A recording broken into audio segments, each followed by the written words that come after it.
বন্ধুরা, চীনের প্রযুক্তি আজ শুধু ভূমি বা অর্থনীতিতেই সীমাবদ্ধ নয়। তারা পৃথিবীর গভীরতম সাগরের তলদেশ মারিয়ানা ট্রেঞ্চে গোপন সামরিক ঘাঁটি তৈরি করেছে। কিন্তু চীন এখানেই থেমে নেই। এবার তারা তাকিয়েছে আকাশের দিকে। চাঁদ, মঙ্গল গ্রহ আর মহাকাশে নতুন নতুন মিশন চালাচ্ছে চীন। তাদের পরিকল্পনা শুধু গবেষণা নয়, মহাকাশে সামরিক শক্তি গড়ে তোলা। বিজ্ঞানীরা বলছেন এই কৌশল একদিন চীনকে শুধু একটি দেশ নয়, বরং গোটা পৃথিবী ও মহাকাশের নিয়ন্ত্রক শক্তিতে পরিণত করতে পারে। তাহলে কি আমরা একটি নতুন বিশ্বশক্তির জন্ম দেখতে চলেছি, নাকি এটি ভবিষ্যতের সবচেয়ে বড় হুমকি? চাঁদ দখল, মঙ্গলে বসতি স্থাপন, মহাকাশে সামরিক ঘাঁটি তৈরির মাধ্যমে ক্ষমতার জানান দিচ্ছে এই দেশটি।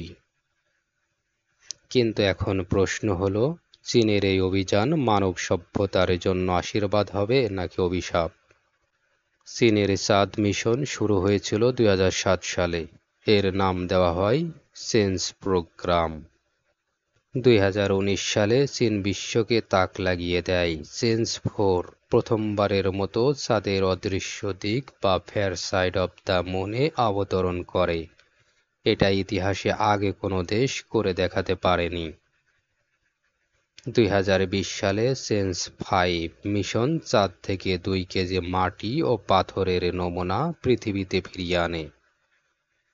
এই পদক্ষেপের মধ্য দিয়ে চীন প্রমাণ করে যে তারা শুধু মহাকাশে যেতেই পারে না, সেখান থেকে সম্পদও আনতে পারে। কিন্তু আসল উদ্দেশ্য আরও গভীর। চাঁদে আছে হিলিয়াম-3 নামের এক বিরল খনিজ, যা দিয়ে সীমাহীন পরিষ্কার শক্তি, নিউক্লিয়ার ফিউশন তৈরি করা সম্ভব। যদি চীন এই সম্পদের নিয়ন্ত্রণ নেয়, তবে পুরো পৃথিবীর শক্তির ভারসাম্য চিরতরে বদলে যাবে। চীনের দৃষ্টি শুধু চাঁদেই থেমে নেই। 2020 সালে তারা পাঠায় এক মহাকাশযান টিয়ানওয়েন-1। এতে ছিল একই সাথে একটি অরবিটার, একটি ল্যান্ডার এবং একটি রোভার, যা আগে কোনো দেশ করতে পারেনি। 2021 সালে জুরং রোভার সফলভাবে মঙ্গলের মাটিতে অবতরণ করে। এভাবে চীন আমেরিকার পর দ্বিতীয় দেশ হলো যারা সফলভাবে মঙ্গলে রোভার নামাতে পেরেছে। তাদের পরবর্তী টার্গেট আরও ভয়ঙ্কর। 2030 সালের মধ্যে মঙ্গলের মাটি, পাথরের নমুনা পৃথিবীতে আনা, আর 2040 সালের পর মানুষের জন্য স্থায়ী মঙ্গল বসতি স্থাপন তৈরি করা। যদি তারা এটা করতে পারে, তবে পৃথিবীর বাইরে মানব সভ্যতার দ্বিতীয় ঘরের নিয়ন্ত্রণ যাবে সরাসরি চীনের হাতে। চীন কেন এত বড় ঝুঁকি নিচ্ছে? উত্তর একটাই, ক্ষমতা ও সম্পদ। পৃথিবীর খনিজ দ্রুত ফুরিয়ে যাচ্ছে, কিন্তু চাঁদ ও মঙ্গলে আছে অগণিত খনিজ, পানি আর শক্তির উৎস। যে দেশ আগে এগুলো দখল করতে পারবে, ভবিষ্যতে সেই দেশই হবে পৃথিবীর আসল নিয়ন্ত্রক।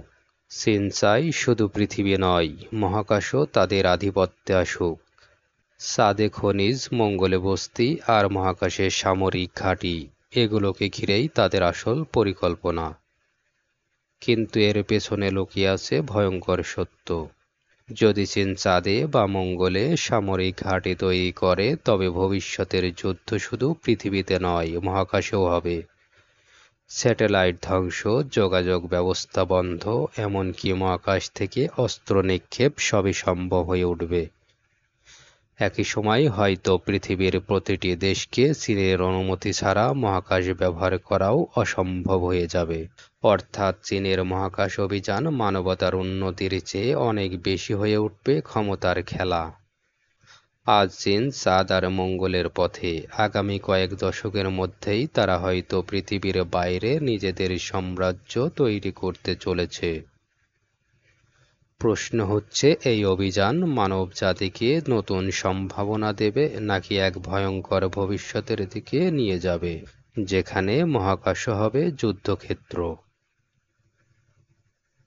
বন্ধুরা, ভিডিওটি ভালো লাগলে দয়া করে লাইক দিন, আর আপনি যদি এই চ্যানেলটিতে নতুন হয়ে থাকেন তাহলে দয়া করে চ্যানেলটি সাবস্ক্রাইব করুন, যাতে এ ধরনের তথ্যমূলক ভিডিও আপনাদেরকে উপহার দিতে পারি। ধন্যবাদ।